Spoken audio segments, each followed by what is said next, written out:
Hello and welcome back to my channel Math Solutions with Rose Ma'am. Today's topic is Laws of Exponents for Real Numbers, Class 9, Chapter 1. Please do watch this full video, like, share and subscribe the channel. Laws of Exponents for Real Numbers, Chapter 1, Exercise 1.6.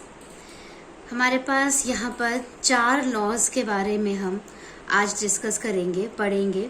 सबसे पहला जो law of exponent का सबसे पहला जो law है वो है a raise to the power m into a raise to the power n is equals to a raise to the power m plus n।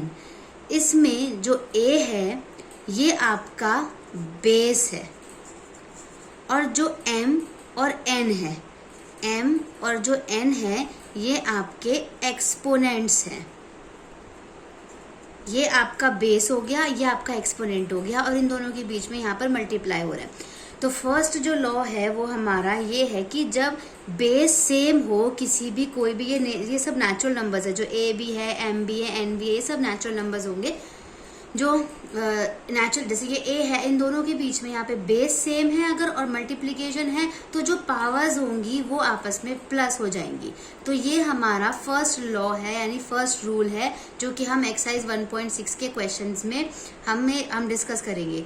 Second law जो है आपका वो है a raise to the power m bracket raise to the power n is equals to a m n, जिसमें कि a जो है base, m और n आपका एक्सपोनेंट है अगेन, और जो m और n है इनके बीच में यहाँ पे ये मल्टीप्लाई हो रहे हैं तो इस वजह से ये यहाँ पर mn बन गए, ये इंटू होकर के mn बन गए।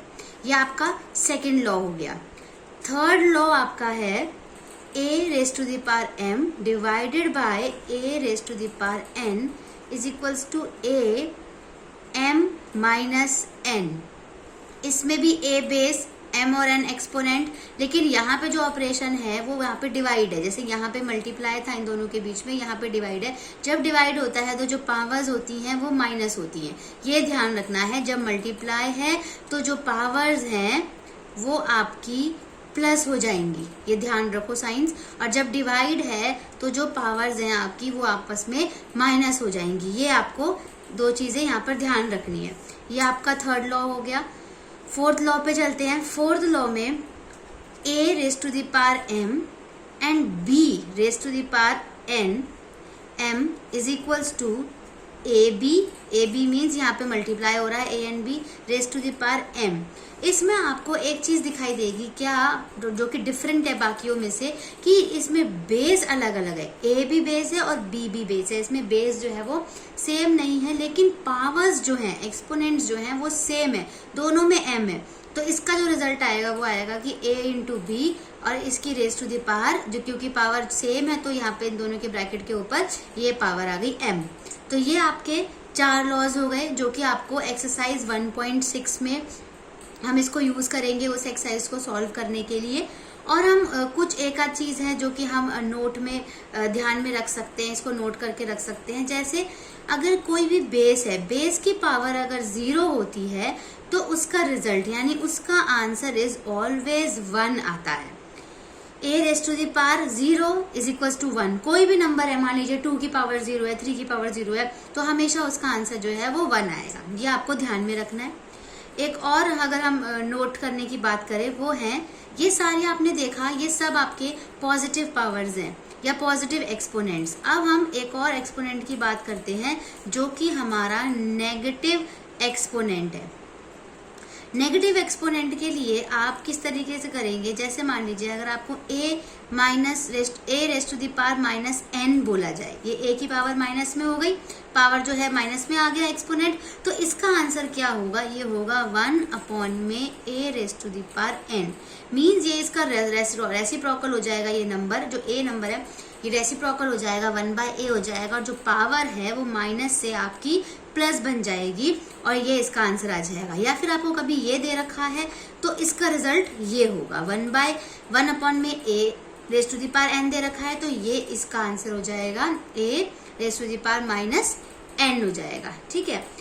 अब एक और हम नोट रखने वाला थोड़ा सा ध्यान रखते हैं जो कि इस एक्सरसाइज में हमें काम आएगा। मेन तो वैसे कि 4 लॉज हैं आपके जो आपको बहुत ध्यान रखने हैं ये वाले, लेकिन ये बातें हैं जो कि आपको थ्रू आउट द एक्सरसाइज काम आएगी, जो कि आपको बहुत ध्यान में रखनी है।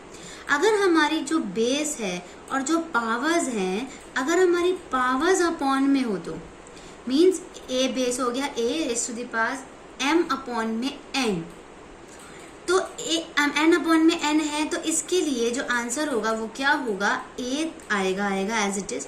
लेकिन अंडर रूट में जो नीचे वाली टर्म होगी वो हमेशा अंडर रूट में आ जाएगी, मीन्स n यहाँ आ जाएगा और ब्रैकेट के बाहर हम इसको m को लिख देंगे। और इसको हम एक और तरीके से भी लिखा जा सकता है जिसमें a अंडर रूट है, n बाहर है और m जो है वो इसके अंदर है a की पावर। ठीक है, तो ये जो चीज़ें हैं आपको, ये वाली आपकी ये हो गई, ये डबल टिक वाली मैं कर रही हूँ, ये वाली इस एक्सरसाइज में आपको बहुत ध्यान में रखनी है और बहुत समझ करके करना है। अब हम इस इन लॉज, ये जो लॉज हैं सारे चारों के चारों ये, और इन तीनों पे बेस्ड हम अपनी 1.6 एक्सरसाइज करते हैं,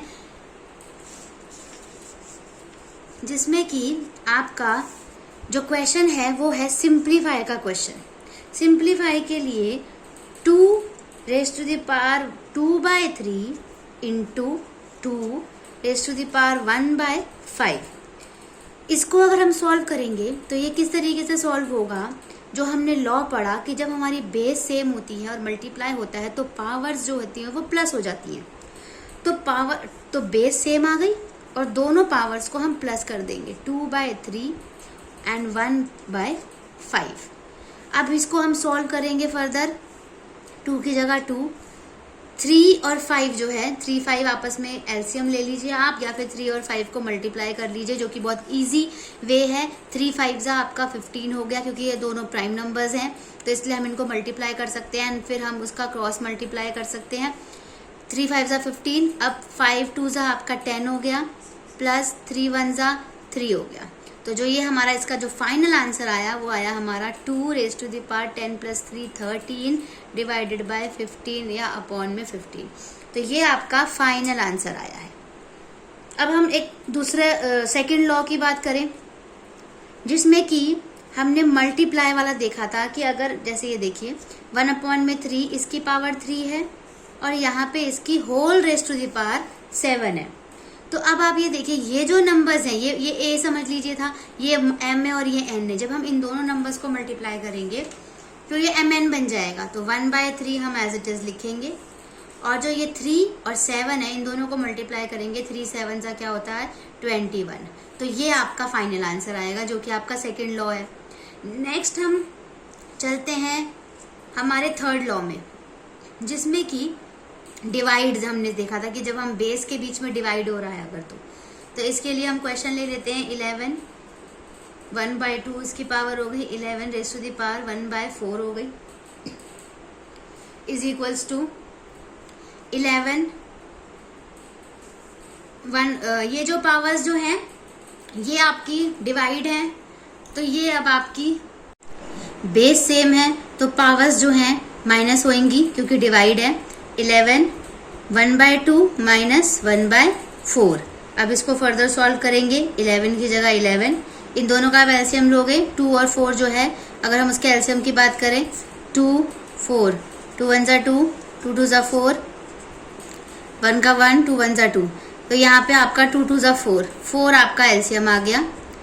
2 के टेबल में जो 4 है वो कितने टाइम्स आता है, 2 टाइम्स आता है, तो इस ऊपर वाले न्यूमरेटर को 2 से मल्टीप्लाई कर देंगे। 4 के टेबल में जो 4 है वो 1 टाइम आता है, तो इसको 1 से मल्टीप्लाई करके लिखेंगे। 2 1 2 minus 1 1 1, 11 raise to the power 2 में से 1 माइनस करेंगे 1 अपॉन में 4। ये आपका फाइनल आंसर आ गया। अब हम चलते हैं फोर्थ लॉ में। फोर्थ लॉ है जिसमें कि बेस जो है वो डिफरेंट है। एक बेस आपकी 7 1/2 हो गई, एक 8 रेज़ टू द पावर 1/2 हो गई। अब इसमें क्या है, बेस डिफरेंट है तो ये दोनों मल्टीप्लाई होंगे, 7 × 8 और बेस जो है वो सेम है तो एज इट इज आ जाएगी 1/2। उसके बाद 7 8 आपका हो गया 56 और पावर आ गई आपकी 1/2। तो ये हो गया आपका फोर्थ लॉ।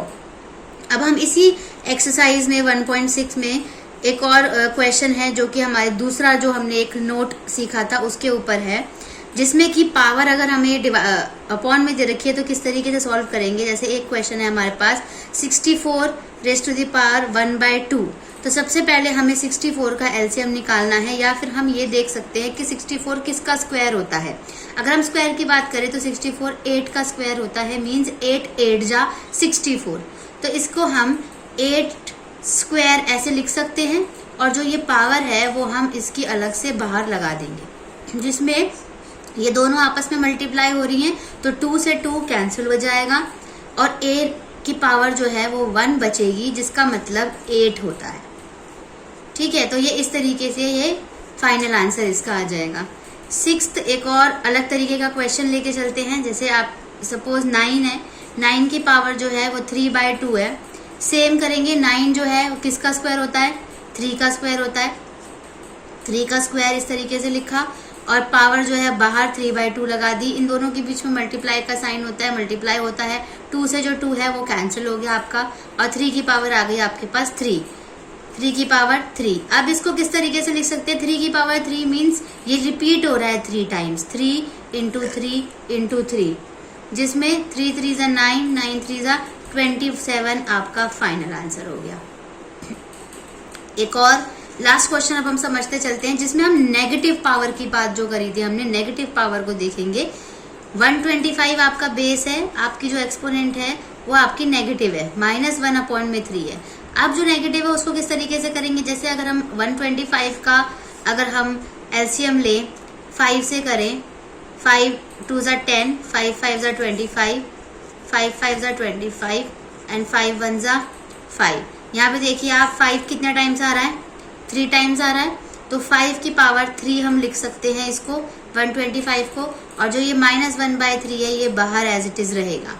मल्टीप्लाई हो रहा है आपस में, तो 3 से 3 जो है वो कैंसिल हो जाएगा, और 5 की पावर आपके पास आ जाएगी -1। -1 में जब पावर होती है तो हमने पहले भी बात करी थी कि ये रेसिप्रोकल हो जाता है। ये नंबर 5 है तो ये आपका 1/5 बन जाएगा, और पावर 1 है तो 1 नहीं भी लिखेंगे तो चल जाएगा, 2 होती तो 2 लगा सकते थे। तो this is your final answer. तो अभी आपने जो 4 लॉज हमने सीखे उनके ऊपर ये वाले क्वेश्चंस हैं, और जो हमने 3 नोट्स सीखे थे जो कि इस एक्सरसाइज में हमारे काम आने वाले थे, वो ये उस पे डिपेंड ये तीनों क्वेश्चंस हैं। और बाकी इसके 1-2 क्वेश्चंस रह गए हैं जो कि ये सेम ही एप्लीकेशन, सेम ही फॉर्मूला, सेम ही लॉ यूज होगा, जिससे कि आप अपनी पूरी एक्सरसाइज को कंप्लीट कर सकते हैं। Thank you.